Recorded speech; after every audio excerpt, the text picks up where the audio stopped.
In attesa di quel Metroid Prime 4 che sta affrontando mille difficoltà ma su cui siamo fiduciosi, Nintendo ha pensato di riproporre il primo immenso capitolo. Uscito su GameCube nel 2002, Metroid Prime riportò in scena Samus Aran sulle console casalinghe a 8 anni di distanza da Super Metroid. Solo che nel frattempo il mondo aveva scoperto il 3D e creare labirintici mondi alieni, mantenendo inalterata la qualità del level design, non era affatto facile. Aggiungeteci l'idea di creare un'avventura in prima persona e lo scetticismo schizzò alle stelle. Risultato: Metroid Prime è stato uno dei giochi migliori per GameCube e a 20 anni dall'uscita Nintendo ci ripropone la sua remastered. Operazione commerciale in vista del quarto capitolo o un vero modo per rendere giustizia a quel capolavoro? Noi vi diciamo la nostra, descrivendovi prima il gioco e poi andando a parlare nello specifico di questa riedizione. Prima di continuare, se vi piacciono i nostri video, vi ricordiamo di iscrivervi al canale e attivare la campanella per essere sempre aggiornati sui nostri contenuti. In una stazione spaziale in orbita succede qualcosa di brutto e la Federazione Galattica manda la cacciatrice di taglie Samus Aran ad indagare.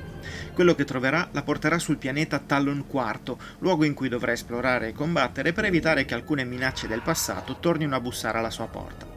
La storia di Metroid Prime è tutta qui, con avvenimenti che si sviluppano mentre ci addentriamo in un pianeta ostile ricco di segreti. Nintendo ci ha abituato a storie apparentemente banali, rese però speciali dal nostro coinvolgimento all'interno delle vicende.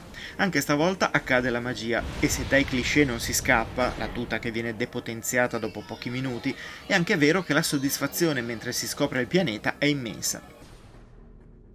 In Metroid Prime il gameplay funziona benissimo oggi come ieri e le sue mappe riescono a offrire grandi sorprese. Io stesso, che giocai il titolo originale 20 anni fa, non ricordavo molti passaggi e ho potuto rituffarmi in questa avventura con estremo piacere. Le mappe sono molto intricate e piene di oggetti che potremo recuperare solo al momento giusto, ossia dopo aver ottenuto un potenziamento specifico che ci aprirà una porta o ci permetterà di saltare più in alto. Questa continua esplorazione, mista a potenziamenti costanti, solletica il giocatore e mantiene altissima la curiosità verso le aree ancora inesplorate. Una dinamica classica nata proprio con il primo Metroid nel 1986, che non a caso ha creato il sottogenere dei Metroidvania, e che non poteva certo mancare in questa uscita. Senza dilungarmi troppo sulle altissime qualità del gioco, sappiate che Metroid Prime è un gioco gigante e questa remastered è perfetta per chiunque non abbia mai avuto la fortuna di provarlo. Ci si può lamentare del prezzo fissato a 40 euro per un gioco che era stato incluso in una collection per Wii da 60 euro, che conteneva anche il secondo e terzo episodio, ma andrebbe considerato anche il fattore remastered. Con questo sottotitolo ci sono state proposte edizioni di giochi tutt'altro che meritevoli, ma Metroid Prime Remastered è in una categoria a parte. Qualcuno lo ha addirittura paragonato ad un remake, vista la qualità grafica e tecnica, ma vediamo di analizzare ogni aspetto senza farci prendere troppo la mano. Intanto il sistema di controllo. Metroid Prime usciva in un periodo in cui i giochi in prima persona non usavano sempre i due stick analogici. Su GameCube il secondo stick era piuttosto piccolo e la scelta ricadde sull'usare un singolo stick, quello sinistro, che ci permetteva di muoverci avanti e indietro e di girare su noi stessi. Mirare in alto e in basso ed eseguire gli spostamenti laterali era possibile usando un lock-on molto comodo che divenne un tratto distintivo del gioco. Giocare oggi Metroid Prime in questo modo non sarebbe semplicissimo, dopo anni e anni in cui abbiamo giocato agli FPS con il doppio stick. Nintendo lo sa bene, e per questo il sistema di controllo predefinito di questa riedizione li usa, basandosi sugli standard odierni del genere. Chi si sente tradito da questo cambiamento non deve temere, perché nelle opzioni si può passare in ogni istante ai controlli classici del GameCube, così come a quelli con i sensori di movimento visti nella collection per Wii.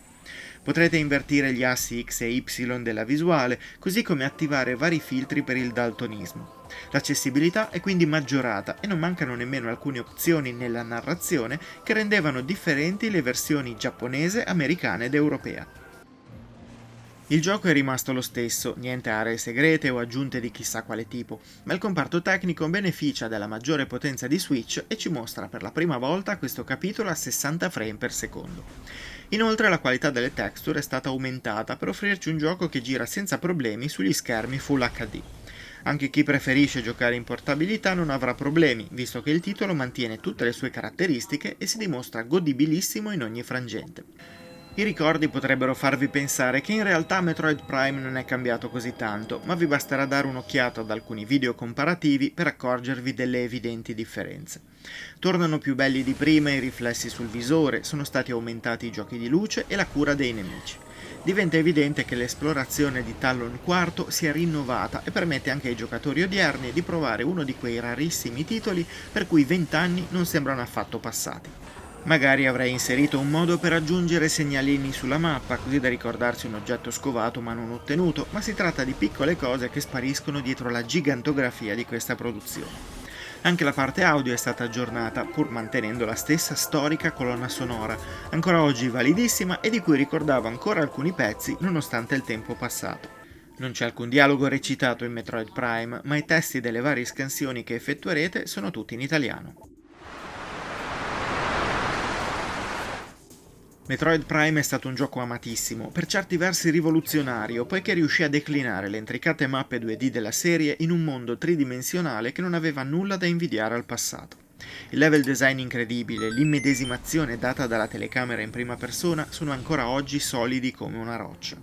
Ciò mantiene inalterato il senso di scoperta anche in chi lo aveva giocato 20 anni fa. Se sei un veterano potresti ricordare i biomi di Talon IV, ma il come raggiungerli saprà sorprenderti ancora una volta. Se invece non lo hai mai giocato, non hai praticamente scuse, a patto di saper gestire la visuale in prima persona. Le personalizzazioni e i controlli poi fanno il resto e portano nel presente un gioco che è sempre stato proiettato nel futuro, sia nelle tematiche sia nelle idee.